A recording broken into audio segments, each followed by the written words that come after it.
To make these crispy guilt-free pakoras, start by taking equal portion of rice and split moong dal.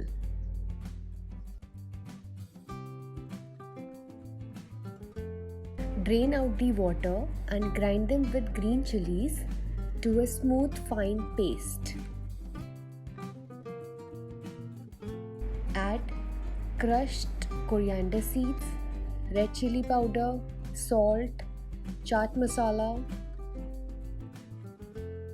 some chopped capsicum, onion, and here I have taken fresh spring garlic. You can use the regular garlic as well.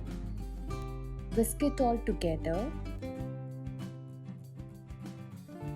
Then add half tablespoon of baking soda and lemon juice for effervescence, and then gently mix it in one direction only.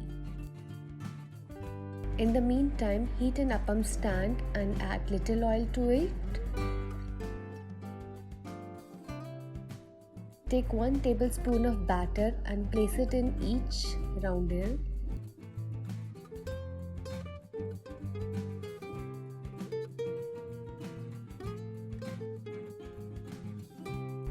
Cover it and cook it till you see the sides are cooked.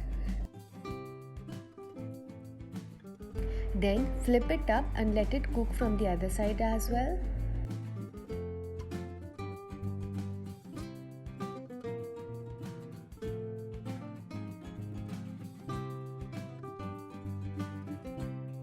And it is ready. Enjoy it with your mint chutney. Thank you.